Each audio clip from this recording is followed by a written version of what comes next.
Assalamu alaikum class. We started today's lesson with the name of Allah, the most merciful and the most beneficent. Today's talk of the day is you will never have this day again, so make it count.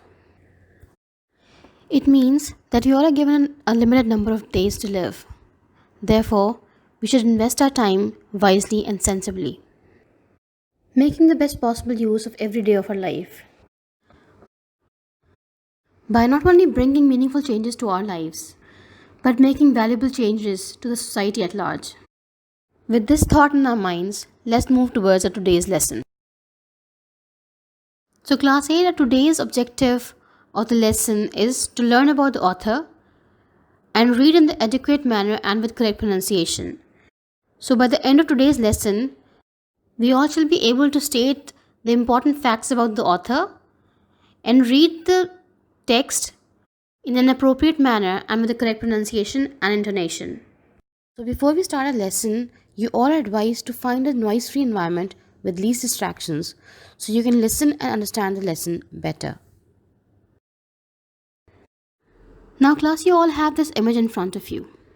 What thought comes to mind when you look at this picture? Is there any statement or phrase that you've heard or read about?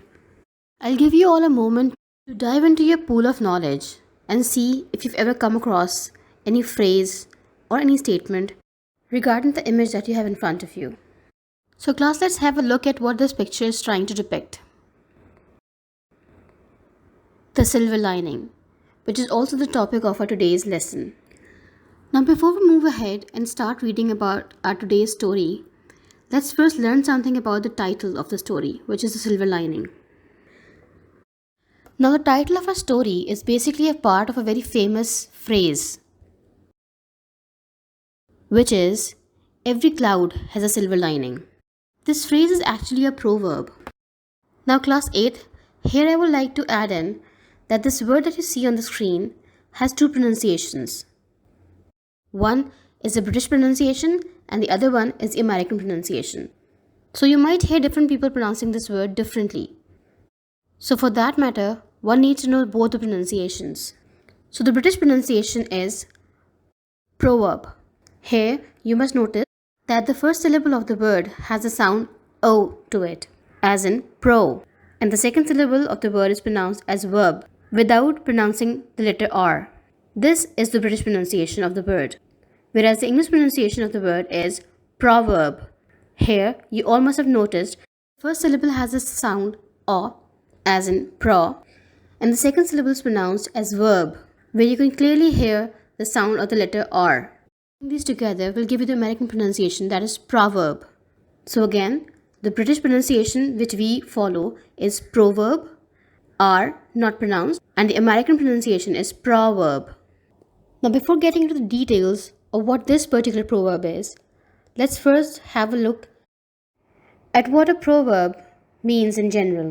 So a proverb is a short, well-known saying stating a general truth or a piece of advice. Now let's have a look at what this proverb, every cloud has a silver lining, mean. It means every bad situation has some good aspect to it.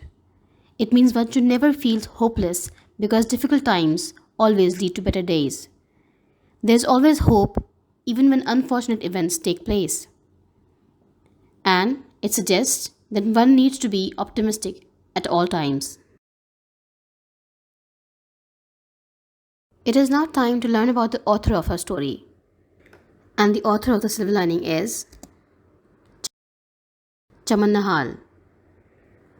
Dr. Chaman Nahal was born in Sialkot in 1927. After having school education locally, he did Masters in English at University of Delhi in 1948. Continued education as a British Council scholar at University of Nottingham and obtained a PhD in English in 1961. During his education, he worked as a lecturer. In 1962, he joined Rajasthan University, Jaipur, as reader in English. Class 8, reader is a teaching designation which lies somewhere between the post of a lecturer and a professor. In 1963, he moved to New Delhi as professor of English at the University of New Delhi. which means after obtaining his PhD, first he became a lecturer, then got promoted as a reader in English, and eventually became a professor.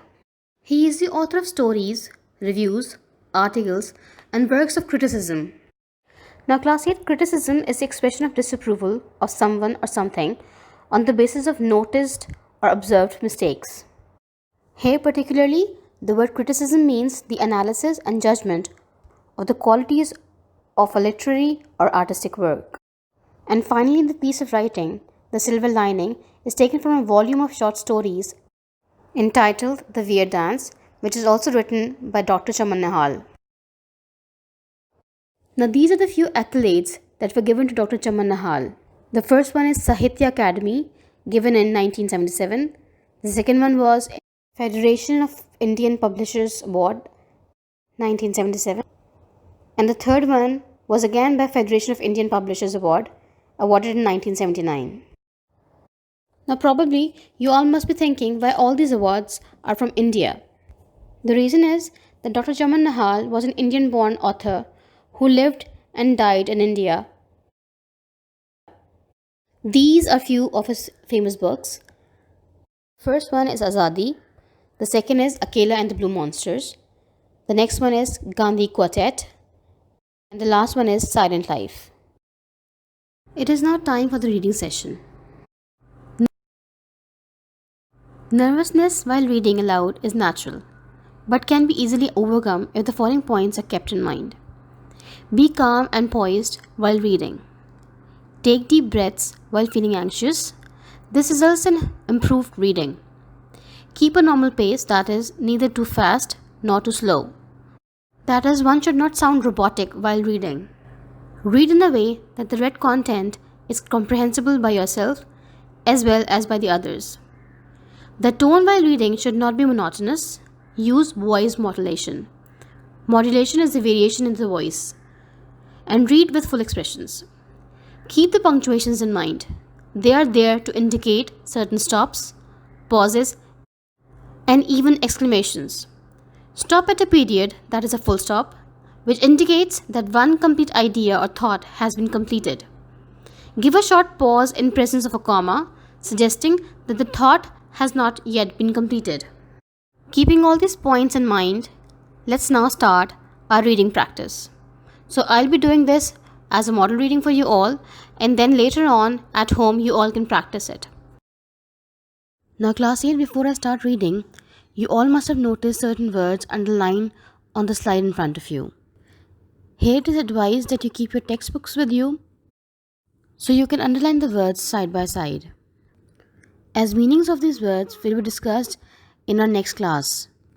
So these underlined words in your textbooks will come in handy at that time.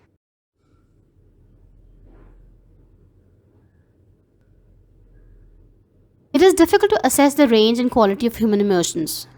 Those smiling, evergreen faces may have worm-like griefs gnawing at their existence, and a dull, idiotic-looking person may be blissfully happy. Life is a strange, humdrum affair, where even a few moments of peace snatched probably be gratefully acknowledged. I recently had the very pleasant experience of staying at a guest house in one of the hill resorts. A friend of mine had earlier warmly recommended the place to me, claiming for it all the facilities which most of these boarding houses advertise but generally lack. It was centrally situated, close to the post office, close to the market, close to the bus stand, and was yet isolated and away from the common din. There were pleasant views to be had from there. It had excellent cuisine, and I was well looked after by one of the most charming hostesses one could find anywhere. I discovered that the place exactly corresponded to the details described, but it was the hostess particularly and her husband and their little daughter who really proved to be the center of attraction to me. The lady had a very pleasant face, all smiles and kindness. The husband was a huge swarthy man with large bony limbs. He was extremely well-mannered. Mrs. Ahad, the landlady, took me in hand the moment I arrived.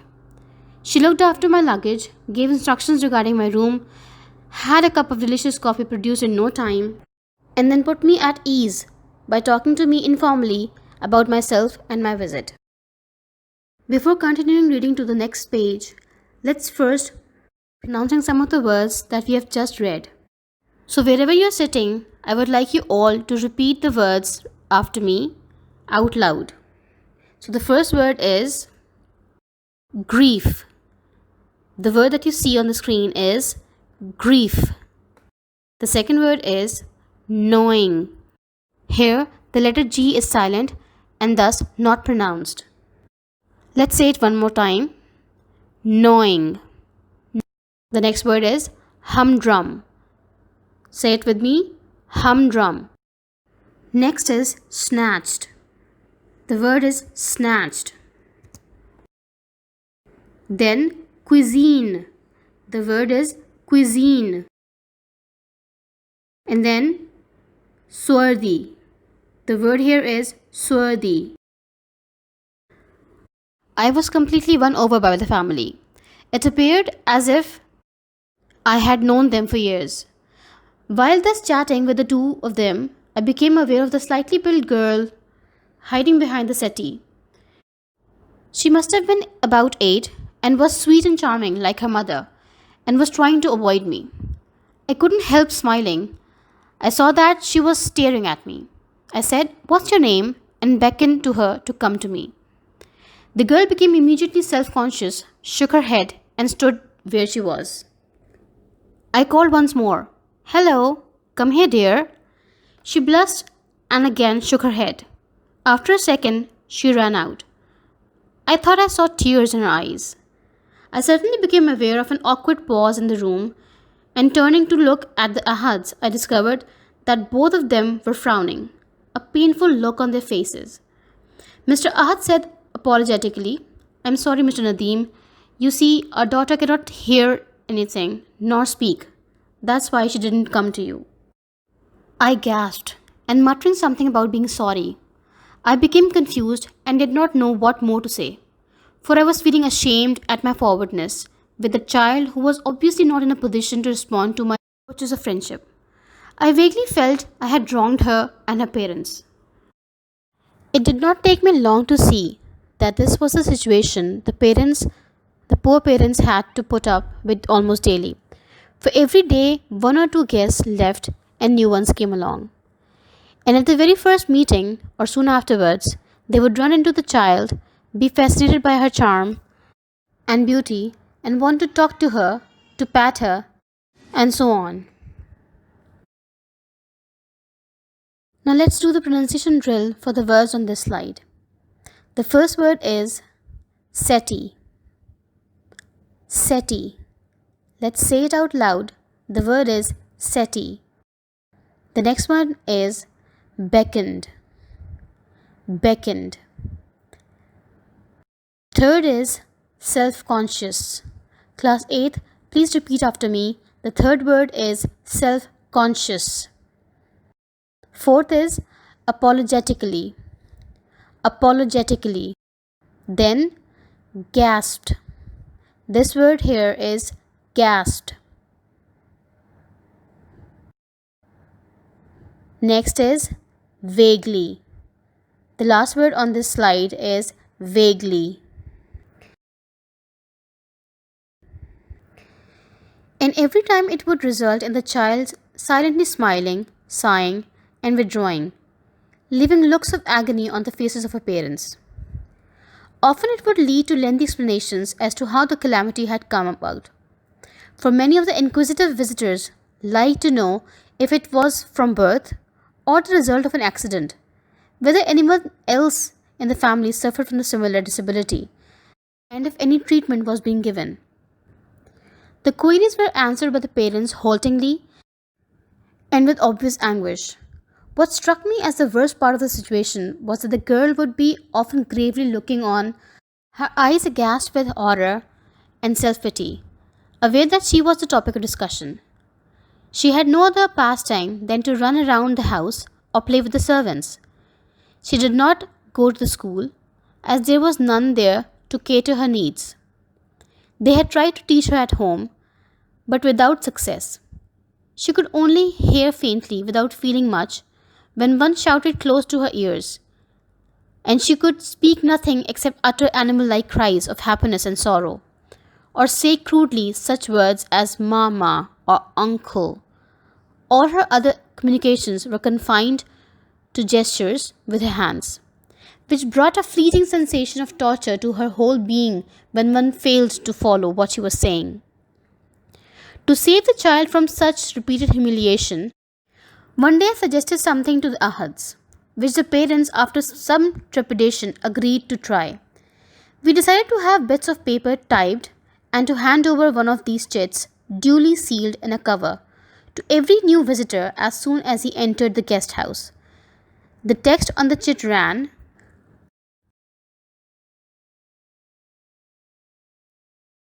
again, before moving towards the next slide, let's practice these words first. The first one is agony. Class 8, please make sure it is not agony, it's agony. The word is agony. Next is inquisitive. Inquisitive. Third is calamity. The word is calamity. Next is queries.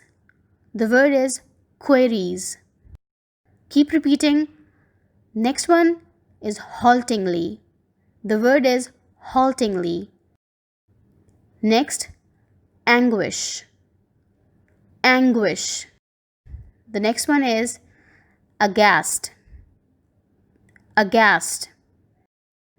Next in line is cater. Cater. Then utter. Utter. Now repeat after me. Crudely. Crudely. The next one is confined. Then gestures. Say this one. Gestures. Next one is humiliation. The word is humiliation. The next is trepidation. Say it again, class 8. Trepidation. And the last one on the slide is duly. It has two pronunciations. One is duly and the other one is duly. The one with the y sound is British and the other one with the oo sound is American. That is, duly is British pronunciation, whereas duly is the American pronunciation. Our daughter is deaf and dumb. You may hurt her by trying to be friendly too soon, as she can neither understand nor reply to your kind words. You are requested to please give her time to approach you and make your acquaintance. Thank you. A line to the effect that there might be spared questions about her was removed by Miss Ahad, on the plea that it would not be compatible with her spirit of hospitality. As it was, she felt the note was not a very kind one to be given to people who were going to make her guest house their temporary home. But she gave her consent to save the girl untold misery and helplessness she experienced every time a stranger approached her. The ruse worked well, even beyond expectations. Though a few sympathetic questions were still put to the parents, the poor child was spared. Later, the girl herself slowly became intimate with many of the guests. The Ahads felt relieved and thought that at least one of their problems was temporarily solved. But they had a strange visitor one day. It was late in the afternoon, and I was talking to the landlord about some packed lunch that I needed the next day. I was planning a short excursion by myself to a group of caves nearby. The landlord was in a hurry, arranging things for a new guest who had booked a room for the season and was supposed to be moving in any moment, arriving by the mail train. And sure enough, soon a young man came in with a porter carrying his luggage. He was barely 25, clad in an ill-fitting tweed suit with drooping shoulders and wide trouser bottoms. Let's do the drill quickly. The first one that we have is acquaintance. The word is acquaintance. Next, spared. Spared. The next one is plea. Next is hospitality. hospitality. Next is consent. Next one, misery. Next one is ruse. It is ruse, z, with the sound z. Sympathetic. The word is sympathetic. Excursion. Excursion. Tweed. The word is tweed. Because of the journey, he looked untidy. His hair, his necktie, his shoes, all unkempt and needing attention. But he had a cheerful face and jet black eyes, sparkling with vitality. Mr. Ahad stepped forward and asked, "Mr. David, I presume?" The young man looked closely at his face, smiled, and nodded. "Room number 18, please. Everything is ready." The young man again looked at him, smiled, and nodded. He paid the porter, who bowed low, for he was not asked to return the change, and disappeared. The young man gave me a brief, friendly look and sat before a huge book, which the landlord had pushed before him, making the necessary entries about himself and his intended stay. At this time, he discovered a sealed envelope containing the typed chit lying on the table, addressed to him by name. He took the cover and tore it open. This coincided with the entry of the landlady into the room. She hurriedly asked her husband if this was the new guest, and having received confirmation, came forward and shook hands with the young man. "Did you have a nice journey, Mr. David?" she asked with a sweet smile. The young man smiled and nodded nonchalantly, as if to say, "Well, neither very pleasant nor very unpleasant." "Would you like to have a hot bath immediately or tea first?" Now the first word that we have is unkempt. Unkempt. Next is vitality. Vitality. Next is presume. Then bowed. Next is coincided. The last one is nonchalantly. Class 8, again this word has two pronunciations. Nonchalantly is the British pronunciation and nonchalantly is the American pronunciation. I'll repeat, nonchalantly is the British and nonchalantly is the American. The young man pursed his lips and shrugged his shoulders, obviously implying that one would be as good as the other and that he had no preferences. Both the landlord and the landlady were by now slightly disconcerted by what they inferred to be their guest's pride and arrogance, since he had not even deigned to reply adequately to their polite inquiries. The young man meanwhile took out the typed chit and started reading. As soon as he had gone through it, he looked around astonished. The little girl Maheen was at the moment playing in the courtyard. We could see her sitting near the flower beds. The young man looked at all of us with a smile and darted out towards her. "Now this is very strange," Mrs. Ahad cried out in protest. "How rude he is!"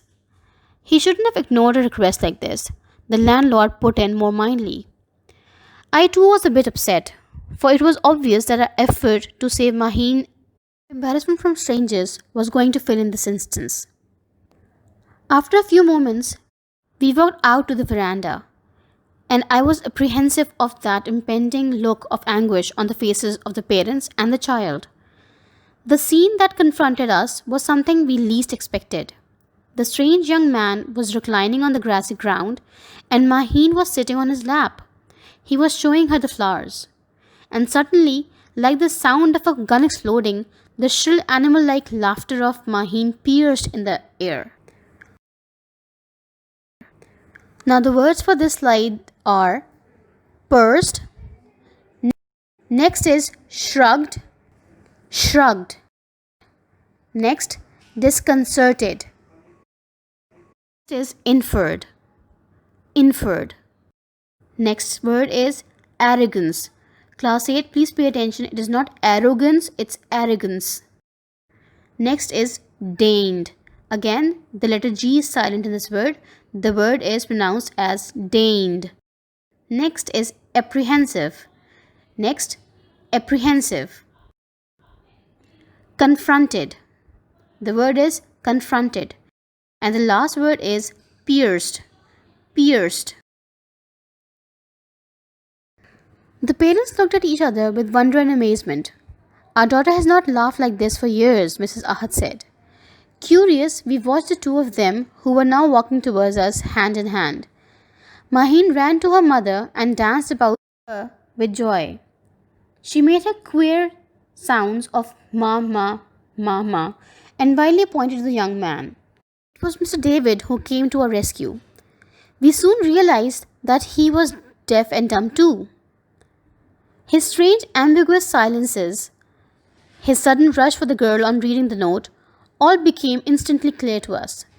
It took us time to digest the news. And then both parents broke into incoherent statements of profuse apologies that they had not noticed it earlier. Imagining the type of man they were talking to, they spoke in half sentences and tried to convey the rest through gestures. But the young man had not the slightest difficulty in understanding them. He appeared to read their lips. He gracefully acknowledged their warmth and either nodded or shook his head in reply. For more complicated and lengthy answers, he used pen and paper. The next day, Mrs. Ahad was full of news. She talked as she had never talked before.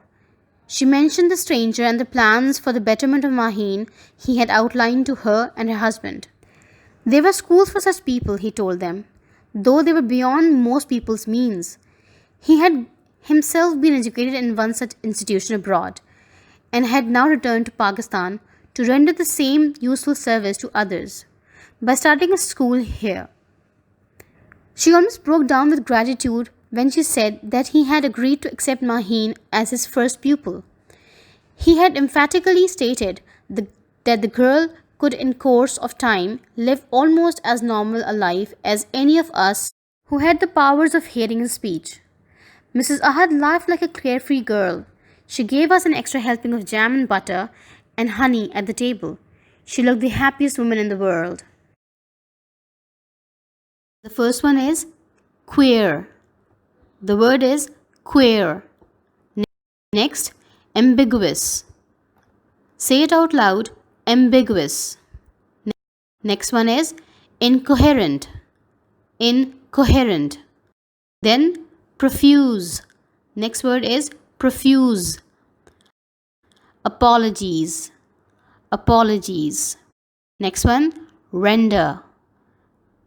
Next one is gratitude. It is not gratitude, it's gratitude. And the last one is emphatically. The word is emphatically. Now class 8, I have this final slide for you and I would like you all to practice this at home. Please pronounce all of these words out loud so you can practice the pronunciation of these words. And last but not least, it is time for your homework. So read the complete story again aloud, ensuring correct pronunciation and the right techniques of reading, the ones that we've discussed in the lesson. So that's all from my side, class 8. Take care. Allah Hafiz.